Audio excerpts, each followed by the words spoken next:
right, good afternoon. Just a minute to 4 p.m. East African time here in Nairobi, Kenya. Thank you for keeping it TV47 as I get you informed on the latest at this hour. My name is Sheilar Chelangat and we begin now. The Orange Democratic Movement, ODM, has dismissed reports of internal division within the party, insisting it remains united and guided by its founding principles. In a statement read by Secretary General Edwin Sifuna, the ODM party termed claims of division as unfounded and urged the media as well as those spreading what is called as fake news to desist from misleading the public. Sifuna confirmed that Oburu Oginga has been endorsed and confirmed as the acting party leader, pending further directions from the party's top organs.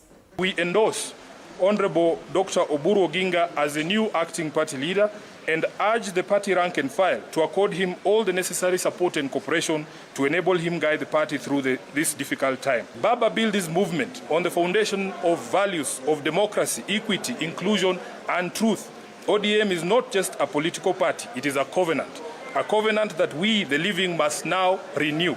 Let us resist the temptation to scatter in despair or to fight over his political inheritance, as leaders often do when giants fall. We shall pursue all causes he dedicated his life to, do everything within our power to uphold the unity of the party and apply lessons learned from our departed leader and comrade in the service of the people of Kenya, who he loved and fought for.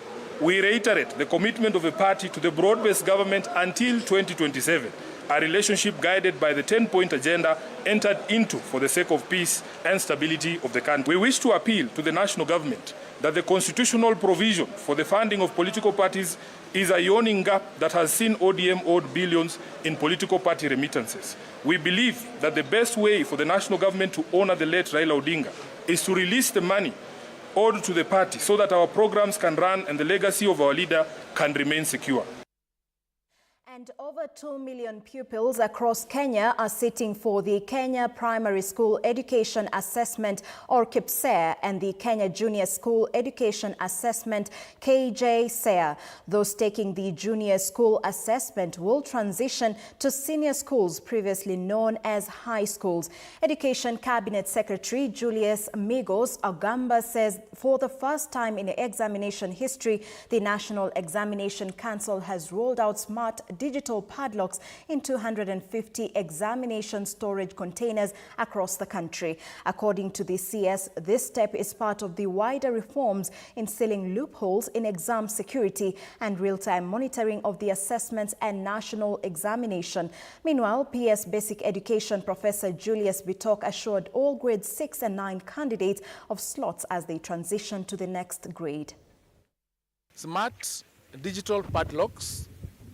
For the first time, NEC is piloting smart digital padlocks in 250 examination storage containers nationwide.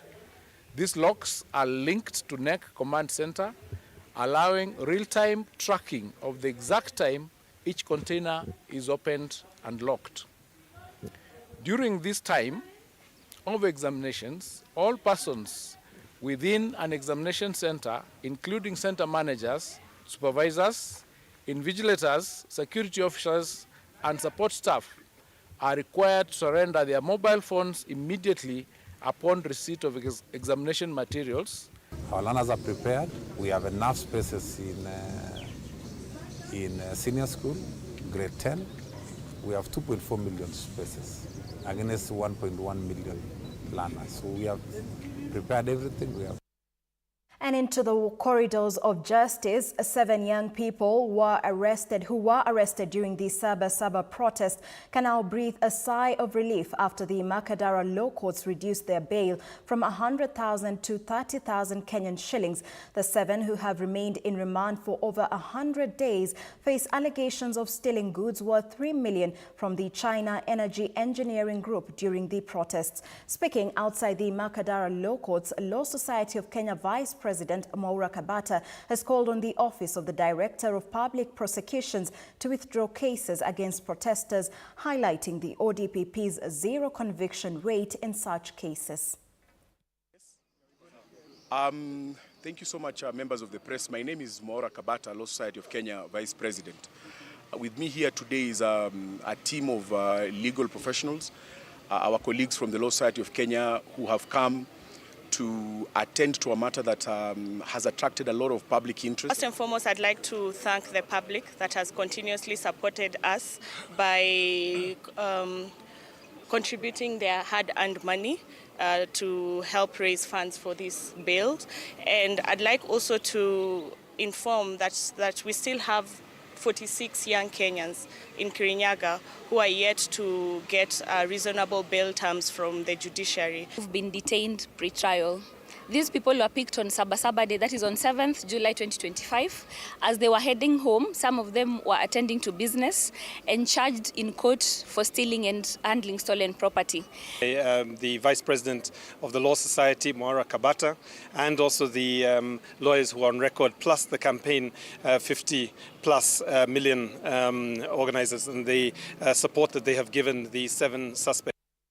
And away from that, a fresh legal battle is brewing over a new law allowing cabinet secretaries to take part in politics. 2 petitioners have moved to the court seeking to stop the implementation of a section of the Conflict of Interest Act, terming it unconstitutional and a threat to political neutrality in public service. The petition filed at the Milimani locus by Moara Kabata and Embakasi East MP Babu Owino challenges Section 25 of the newly enacted Conflict of Interest Act, arguing that the clause permitting cabinet secretaries and county executive committee members to engage in politics violates the Constitution and discriminates against other state officers. The petitioners want the court to issue a conservatory order barring the Attorney General, cabinet secretaries and senior state officers from taking part in political campaigns or supporting any political party until the case is heard and determined. They cite recent rallies, including one held in Kieni, Nyeri County, as evidence of increasing political interference by state officials.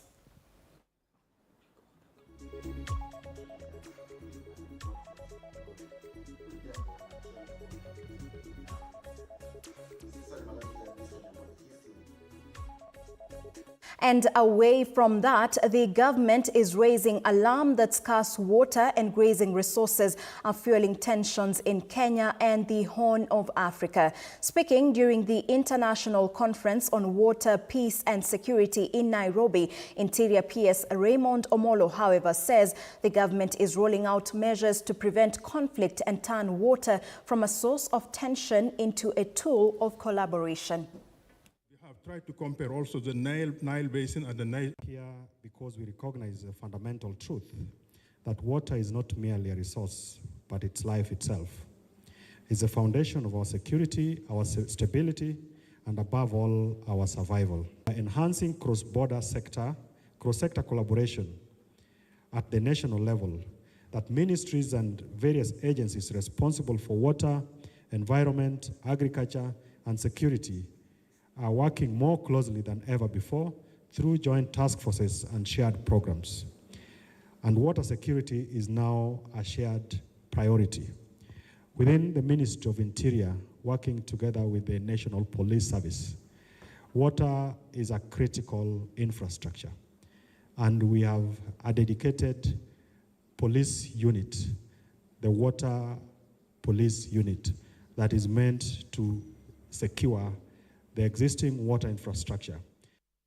And Kenyan retail businesses have seen a rise in sales and increased savings, improving business sentiment, according to ICEA Lion Asset Management's 4th quarter consumer spending index. The report highlights a 9% rebound in retail activity and stronger investment flows into SACCOs and banks. ICEA Lion projects Kenya's economy will grow by 5.2% in 2025, supported by stable inflation at 4.6% and a lower benchmark interest rate of 9.25%. Group CIO Gerald Gondo says the environment presents a unique opportunity for investors to diversify portfolios as easing monetary policy boosts liquidity and corporate profitability. A key tailwind that's going to start to come through is this pink line that we see on the next graph, private sector credit extension. When rates have come down, Hopefully non-performing loans within the banking sector are also going to normalize. That liquidity that we are seeing within the market should flow into the real economy through lending. And the key beneficiaries that you would want to see from that increased lending are these key drivers within the economy. All right, and into international matters, where Cameroon's longtime president Paul Biya has been re-elected for an 8th term, securing 53.66% of the vote. Biya, 92, has ruled the country since 1982, having removed presidential term limits in 2008 and has consistently won re-election by wide margins. Opposition supporters have been fighting with security forces over the past week after partial results reported by local media showed Biya was on course to win the vote. The government rejected opposition accusations of irregularities.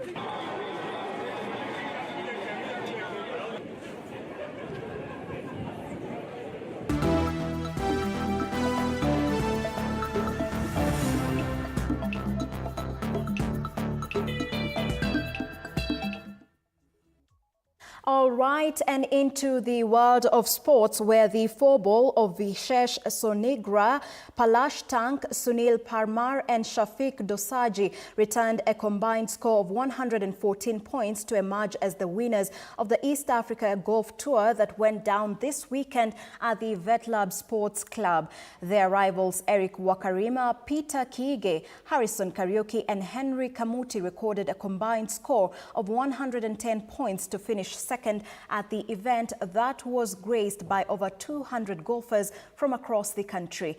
Meanwhile, in the individual categories, Joe Kisolo was crowned the overall winner with 41 points, while Palash Tank claimed the men's winner title with the same score. In the women's category, Chemutai Kene absolutely dominated the course and impressed with a stellar 41 points to clinch the coveted title.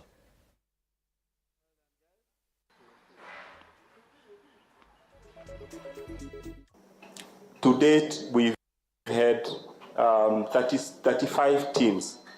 We've done this in 35 different locations. And the winners today will be part of those 35 teams that have already qualified to participate in the grand finale, which is scheduled in December 5th. And Spanish football powerhouses Real Madrid delivered a masterclass in football artistry as they overpowered rivals Barcelona 2-1 in chaos-filled encounter at the Santiago.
That only sets the stage for more during our subsequent bulletins at 7 p.m. and 9 p.m. Do enjoy the rest of your viewership. Good afternoon.